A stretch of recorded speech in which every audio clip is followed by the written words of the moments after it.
जय जय रघुवीर समर्थ.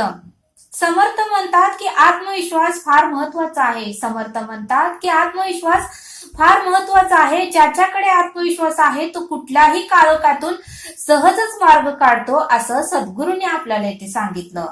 आणि समर्थ म्हणतात की सौंदर्य कालांतराने नष्ट होते. समर्थ म्हणतात की सौंदर्य हे कालांतराने नष्ट होते, पण आत्मिक सौंदर्य आणि आत्मज्ञानाने मिळालेले ज्ञान हे कधीच नष्ट होत नाही, असं समर्थांनी आपल्याला इथे सांगितलं. समर्थ म्हणतात की परमेश्वराच्या आशीर्वादाशिवाय कुठलेच कार्य सिद्धीत जात नाही. समर्थ म्हणतात की परमेश्वराच्या आशीर्वादाशिवाय कुठलेच कार्य सिद्धीत जात नाही. त्यामुळे समर्थ म्हणतात की कोणतेही काम करताना परमेश्वराला निवेदन ठेवूनच करता आलं पाहिजे, असं सद्गुरूंनी आपल्याला इथे सांगितलं. आणि जर आपण परमेश्वराला निवेदन ठेवून कुठलेही कार्य केले तर आपल्याला यश, कीर्ती, प्रताप आणि महिमाच मिळणार आहे, असं सद्गुरू आपल्याला ते सांगतात. म्हणून सद्गुरू म्हणतात की संत लोकांनीही तेच केले. सद्गुरू म्हणतात की संत लोकांनीही तेच केले, त्यामुळे त्यांचे कार्य सर्व सिद्धीच गेले. त्यांच्या सर्व कार्यामध्ये यशच आले. कोणतेही कार्य त्यांचे अपयशी घडलेलेच नाही. त्यांना सर्व कार्यामध्ये यशच आले, असं सद्गुरूंनी आपल्याला इथे सांगितलं. सद्गुरू म्हणतात की दुसऱ्यांमधील सद्गुण घ्या. सद्गुरू म्हणतात दुसऱ्यांमधील सद्गुण घ्या आणि आपल्यातील दुर्गुण काढून टाका. कारण प्रत्येक व्यक्तीमध्ये सद्गुण आणि दुर्गुण असतोच. त्यावेळेस समर्थ म्हणतात की आपल्याला सद्गुण हे घेता आलं पाहिजे आणि दुर्गुण हे काढून टाकता आलं पाहिजे, असं समर्थांनी आपल्याला इथे सांगितलं.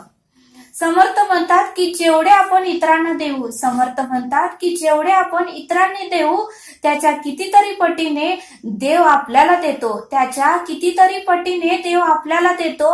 म्हणून सद्गुरू म्हणतात की आपली देण्याची भावना पाहिजे, असं समर्थांनी आपल्याला इथे सांगितलं. समर्थ म्हणतात की कोणी चोरू शकणार नाही अशी संपत्ती तू कमव. समर्थ म्हणतात की कोणी चोरी करू शकणार नाही अशी संपत्ती तू कमव, आणि ती संपत्ती म्हणजे ज्ञान, पुण्याई, सत्कर्म आणि नामस्मरण आहे.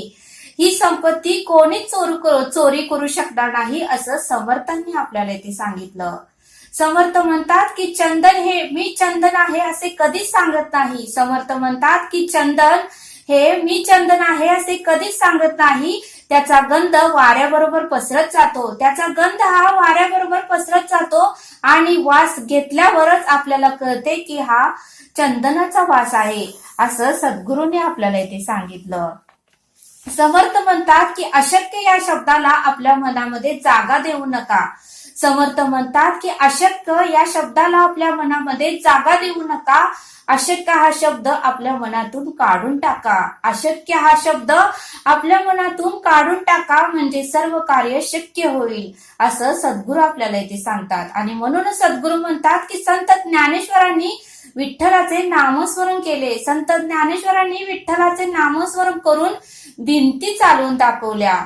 बघा, संत ज्ञानेश्वरांनी अशक्य काम ही शक्य करून दाखवले, असं सद्गुरू आपल्याला इथे सांगतात. मग सद्गुरू म्हणतात संत तुकारामांनीही अखंड नामस्मरण केले होते. त्यांची भक्ती एवढी श्रेष्ठ होती आणि त्यांची भक्ती पाहूनच त्यांना विमान न्यायला आले. त्यांची भक्ती पाहून त्यांना विमान न्यायला आले आणि ते देहासकट वैकुंठाला गेले, असं समर्थांनी आपल्याला ते सांगितलं. समर्थ म्हणतात की संत जनाबाईची भक्ती पाहून परब्रह्म तिच्या मदतीला आले. संत जनाबाईची भक्ती पाहून परब्रह्म तिच्या मदतीला आले. आणि ज्यावेळेस संत जनाबाईला शिक्षा झाली त्यावेळेस सुराचेही पाणी झाले. बघा, अशक्य ही शक्य करून दाखवलं. म्हणून सद्गुरू म्हणतात की भक्ती फार महत्वाची आहे. समर्थ म्हणतात की पुंडलिकानेही आई वडिलांची सेवा केली होती. पुंडलिकानेही आई वडिलांची सेवा केली होती आणि ते सेवा पाहून विठ्ठल हे पुंडलिकाला दर्शन द्यायला आले, असं सद्गुरूंनी आपल्याला ते सांगितलं. समर्थ म्हणतात की ज्यावेळेस श्रीकृष्णाचा जन्म झाला, समर्थ म्हणतात की ज्यावेळेस श्रीकृष्णाचा जन्म झाला त्यावेळेस जेलची दारे आपोआप उघडली गेली. त्यावेळेस जेलची दारे ही आपोआप उघडली गेली. बघा, सद्गुरू म्हणतात की भक्ती ही अशक्यलाही शक्य करून दाखवते. समर्थ म्हणतात की छत्रपती शिवाजी महाराजांनी समर्थांवर विश्वास ठेवला होता. छत्रपती शिवाजी महाराजांनी समर्थांवर विश्वास ठेवला होता. आणि ज्यावेळेस समर्थ म्हणले की मला वाघिणीचं दूध हवं आहे, ज्यावेळेस समर्थ म्हणले की मला वाघिणीचं दूध हवं आहे, त्यावेळेस छत्रपती शिवाजी महाराजांनी कोणतीही भीती मनात बाळगली नाही आणि जय जय रघुवीर समर्थ म्हणून त्यांनी वाघिणीचं दूध काढलं. त्यांनी वाघिणीचं दूध काढलं आणि समर्थांना आणून दिलं. बघा, त्यांची भक्ती ही श्रेष्ठ होती आणि म्हणून अशक्य काम ही त्यांनी शक्य करून दाखवलं. समर्थ म्हणतात की सुदामाची भक्ती ही एवढी श्रेष्ठ होती, सुदामाची भक्ती ही एवढी श्रेष्ठ होती की ज्यावेळेस सुदामा श्रीकृष्णाला भेटायला आले, ज्यावेळेस सुदामा श्रीकृष्णाला भेटायला आले, त्यावेळेस मात्र सुदामानी श्रीकृष्णांना काहीही मागितले नाही. त्यावेळेस सुदामांनी श्रीकृष्णांना काहीही मागितले नाही, पण त्यांची भक्ती पाहून मात्र सुदामाची पूर्ण नगरी श्रीकृष्णांनी सोन्याची केली. सुदामाची भक्ती पाहून श्रीकृष्णांनी त्यांची पूर्ण नगरी सोन्याची केली. म्हणून समर्थ म्हणतात की भक्ती ही अशक्य गोष्टीलाही शक्य करून दाखवते, असं समर्थांनी आपल्याला ते सांगितलं. अर्जुनाची भक्ती ही एवढी श्रेष्ठ होती, अर्जुनाची भक्ती ही एवढी श्रेष्ठ होती की श्रीकृष्णांनी ही आपल्या दिव्य स्वरूपाचं दर्शन अर्जुनाला दिलं होतं. श्रीकृष्णांनी आपल्या दिव्य स्वरूपाचं दर्शन अर्जुनाला दिलं होतं. म्हणून सद्गुरू म्हणतात की अशक्य या शब्दाला आपल्या मनामध्ये जागा देऊ नका, असं सद्गुरूंनी आपल्याला सांगितलं आहे. समर्थांना मुलांचे भारी वेड होते, समर्थांना मुलांचे भारी वेड होते. समर्थ एकदा कोल्हापूर नगरी समर्थांचे कीर्तन चालू होते. एकदा कोल्हापूर नगरी समर्थांचे कीर्तन चालू होते आणि तेथील गोसावी त्यांच्याकडे जेवायला गेले होते. गोसावी यांच्याकडे समर्थ जेवायला गेले होते तेव्हा गोसावी यांच्या बहिणींना 2 मुले होती. गोसावी यांच्या बहिणीला 2 मुले होती, आश्रयाला होती. धाकट्याचं नाव होतं दत्ताजी आणि थोरल्याचं नाव होतं आबाजी. समर्थांनी दोन्ही मुलांची परीक्षा घेतली. समर्थांनी दोन्ही मुलांची परीक्षा घेतली व ते दोघेही अभ्यासात हुशार होते. ते दोघेही अभ्यासात हुशार होते आणि परीक्षा घेतल्यानंतर दोघेही त्यामध्ये पास झाले. दोघे त्या परीक्षेमध्ये पास झाले आणि समर्थांना मात्र ते दोघेही मुले फार आवडले. समर्थांनी गोसावी यांच्या घरी जेवण केलं. गोसावी यांच्या घरी जेवण केल्यानंतर गोसावींनी समर्थांना देण्यासाठी दक्षिणा व वस्त्र घेऊन आले. समर्थांना देण्यासाठी दक्षिणा व वस्त्र घेऊन आले. त्यावेळेस समर्थ म्हणाले की मला पैसा नको. समर्थ म्हणाले की मला पैसा नको, मला माझ्या कार्यासाठी ही दोन्ही मुले द्या, मला माझ्या कार्यासाठी ही दोन्ही मुले द्या. गोसावींनी समर्थांच्या आज्ञेचे पालन केले आणि त्यांनी कुठलाही मागचा पुढचा विचार न करता आबाजीला व दत्ताजी या दोन्ही मुले समर्थांना दिली. ही दोन्ही मुले समर्थांनी दिली आणि समर्थांनी आबाजीला स्वतःजवळ ठेवले. समर्थांनी आबाजीला स्वतःजवळ ठेवले आणि दत्ताजीला मात्र शिरगाव मठाचे मठपती केले. एवढेच नव्हे तर दत्ताजीचा विवाह करून मातेचा सांभाळ करायलाही सांगितले. समर्थांनी आपल्या अनेक शिष्यांचे संसार उभे करून दिले व अनेकांना त्यांनी कामे दिली. असा सुंदर बोध समर्थांनी आपल्याला येथे दिला. समर्थ म्हणतात की खरा आनंद सुखसोयीमुळे किंवा संपत्तीमुळे किंवा दुसऱ्यांनी केलेली स्तुती याने मिळत नाही. समर्थ म्हणतात की खरा आनंद सुखसोयीमुळे व संपत्तीमुळे किंवा दुसऱ्यांनी केलेल्या स्तुतीमुळे मिळत नाही. आपल्या हातून काही लक्षात ठेवण्यासारखी सत्कर्म झाले तरच आपल्याला आनंद मिळतो, असं सद्गुरूंनी आपल्याला ते सांगितलं. समर्थ म्हणतात की प्रार्थना म्हणजे आत्म्याची भूक. समर्थ म्हणतात प्रार्थना म्हणजे आत्म्याची भूक. शरीराला जेवढी आवश्यक आहे तेवढी आत्म्यालाही प्रार्थना आवश्यक आहे, असं सद्गुरूंनी आपल्याला ते सांगितलं.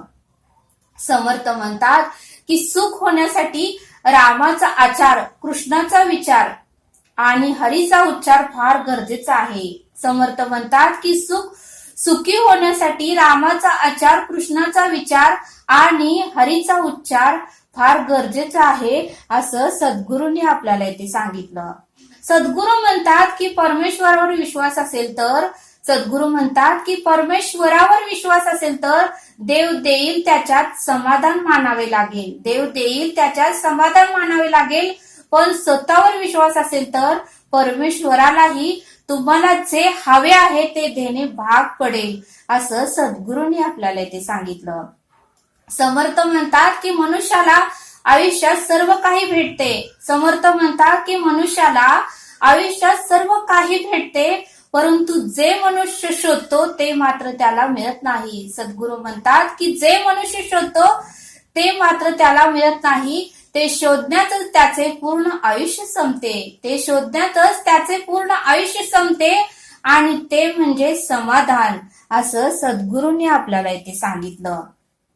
सद्गुरू म्हणतात की देवाने सर्वांना आयुष्य हिऱ्यासारखे दिले आहे. सद्गुरू म्हणतात की देवाने सर्वांना आयुष्य हे हिऱ्यासारखे दिले आहे, फक्त एक अट घातली आहे. सद्गुरू म्हणतात की फक्त एक अट घातली आहे आणि ती अट म्हणजे जो झिजेल तोच चमकेल, असं समर्थ आपल्याला सांगतात. समर्थ सांगतात की शरीराची सुंदरता वयाबरोबर संपते. समर्थ म्हणतात की शरीराची सुंदरता वयाबरोबर संपते, तर मनाची सुंदरता शेवटपर्यंत टिकून राहते. मनाची सुंदरता ही शेवटपर्यंत टिकून राहते. म्हणून समर्थ म्हणतात की शरीराला वय असते. समर्थ म्हणतात की शरीराला वय असते, मनाला वय नसते, असं सद्गुरूंनी आपल्याला ते सांगितलं. समर्थ सांगतात की नेहमी लहान लहान चुका सुधारण्याचा प्रयत्न करा. समर्थ म्हणतात की नेहमी लहान लहान चुका सुधारण्याचा प्रयत्न करा, कारण माणसाला ठेच डोंगराने नाही. समर्थ म्हणतात की माणसाला ठेच डोंगराने नाही तर लहान दगडानेच लागते, असं सद्गुरूंनी आपल्याला इथे सांगितलं. समर्थ म्हणतात की दुधात मिसळलेले पाणी देखील दूध बनू शकते. समर्थ म्हणतात की दुधात मिसळलेले पाणी देखील दूध बनू शकते. त्याच प्रकारे आपण चांगल्या लोकांबरोबर मैत्री करून चांगले होऊ शकतो. समर्थ म्हणतात की आपण चांगल्या लोकांबरोबर मैत्री करून चांगले होऊ शकतो, म्हणून चांगल्या लोकांसंगेच मैत्री करा, असे समर्थांनी आपल्याला इथे सांगितलं. समर्थ म्हणतात गुळ केव्हाही खावा गोडच लागणार आहे. समर्थ म्हणतात की गुळ केव्हाही खावा गोडच लागणार आहे. सकाळी खावा तरी गोड लागणार आहे, संध्याकाळी खावा तरीही गोड लागणार आहे. तसं समर्थ म्हणतात की नामस्मरण केव्हाही करा गोडच होणार आहे. समर्थ म्हणतात की नामस्मरण केव्हाही करा गोडच होणार आहे, असं सद्गुरूंनी आपल्याला इथे सांगितलं. समर्थ आपल्याला येथे एक श्लोक सांगतात. बहुतापरी हे जी आता धरावे, रघुनायका आपुलेसे करावे, दीनानाथ हे तोडेरी पित्र गाजे, मना सज्जना रागवी वस्ती कीजे. या श्लोकाचा अर्थ समर्थ सांगतात की तुला काय हवे आहे ते व्याप तू कर. तुला जे काय हवे आहे त्याचा तू व्याप कर, पण सर्वप्रथम सुख देणाऱ्या त्या श्रीरामाला आपलेसे करून घे. सर्वप्रथम सुख देणाऱ्या त्या श्रीरामाला आपलेसे करून घे. तो अनाथाचा नाथ दिनाचा एक कैवरी आहे.